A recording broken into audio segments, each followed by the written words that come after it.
Welcome to our channel. ఈరోజు video వచ్చేసి ration card సంబంధించి కూటమి ప్రభుత్వం ఒక ముఖ్యమైన అప్డేట్ అయితే తీసుకురానుంది. ఇది ఏపీ ప్రజలందరికీ ఇది గుడ్ న్యూస్ అండి. సో రేషన్ కార్డు సంబంధించి మనం ఎప్పటి నుంచి ఎదురు చూస్తున్నాం కదా.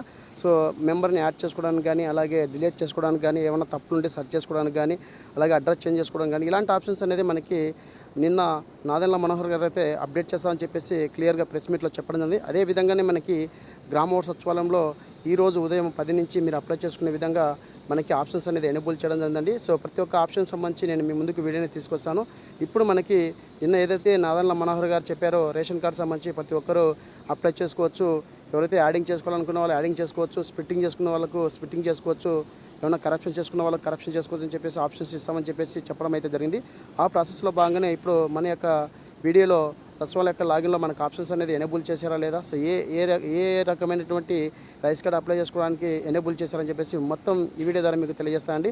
సో ఫస్ట్ ఆఫ్ ఆల్ నేను ఇక్కడ గ్రామ సచివాలయం సంబంధించి వారి యొక్క లాగిన్ అయితే ఓపెన్ చేయడం జరిగింది. సో ఇక్కడ మనకి ఫుడ్ సివిల్ అండ్ సప్లై అని చెప్పేసి ఆప్షన్ మీద క్లిక్ చేసిన వెంటనే ఇక్కడ మనకి దాదాపుగా 7 రకాల రేషన్ కార్డ్ సంబంధించి అప్లై చేసుకునే విధంగా అయితే ఇవ్వడం జరిగింది. అందులో మొదటిది న్యూ రైస్ కార్డ్ అండి. న్యూ రైస్ కార్డ్ అంటే ప్రధానంగా ఎక్కడ అప్లై చేసుకోకుండా ఆధార్ కార్డు ఉంటే కినా అలాంటి వాళ్ళకి, భార్యాభర్తలు ఎవరైతే ఎక్కడ రేషన్ కార్డులు లేకుండా ఉంటే కినా అలాంటి వాళ్ళకి న్యూ రైస్ కార్డ్ అనేది అప్లై చేయడం జరుగుతుంది.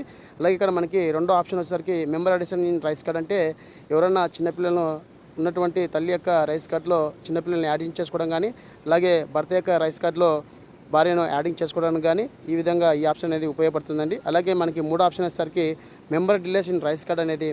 సో మనకి పింఛన్ అప్లై చేయాలంటే, విడో పింఛన్ అప్లై చేయాలంటే రేషన్ కార్డులో భర్త డెత్ అయితే కినా ఆ భర్తను రిమూవ్ చేయాలన్నమాట. రిమూవ్ చేయాలంటే ఈ ఆప్షన్ అనేది ఉపయోగపడుతుంది, మెంబర్ డిలేషన్ రైస్ కార్డ్ అని చెప్పేసి. ఈ ఆప్షన్ ద్వారా డెత్కు సంబంధించి ఎవరైతే రేషన్ కార్డులో ఉంటారో వాళ్ళని డిలీట్ చేయడానికి అవకాశం ఉంటుంది. ఓన్లీ డెత్ పర్సన్స్ మాత్రమే అండి, మిగతా రిమైనింగ్ పర్సన్ డిలీట్ చేయడానికి అవకాశం ఉండదు. అలాగే మనకి ఫోర్త్ ఆప్షన్ వచ్చేసరికి స్ప్లిట్టింగ్ ఆఫ్ రైస్ కార్డ్ అండి. స్ప్లిట్టింగ్ ఆఫ్ రైస్ కార్డ్ అంటే 2 కపుల్స్ అనేది ఉండాలి. 2 కపుల్స్ అంటే బాగా ఎవరైతే మదరు ఫాదరు అలాగే కొడుకు కోడలు ఉండాలి, ఇలాంటి వాళ్ళకు ఈ స్ప్లిట్టింగ్ ఆప్షన్ అనేది ఉపయోగపడుతుంది. అలాగే ఇక్కడ మనకి సరెండర్ ఆఫ్ రైస్ కార్డ్, ఈ ఆప్షన్ అనేది కేవలం గవర్నమెంట్ ఎంప్లాయీస్ ఎవరైతే ఉన్నారో వాళ్ళకు ఉన్నటువంటి రైస్ కార్డ్ అనేది సరెండర్ చేయాల్సి ఉంటుంది, వాళ్ళకి మాత్రం ఈ ఆప్షన్ వర్తిస్తుంది. అలాగే మనకి 6 ఆప్షన్, చాలామంది ఈ ఆప్షన్ కోసం వెయిట్ చేస్తున్నారు.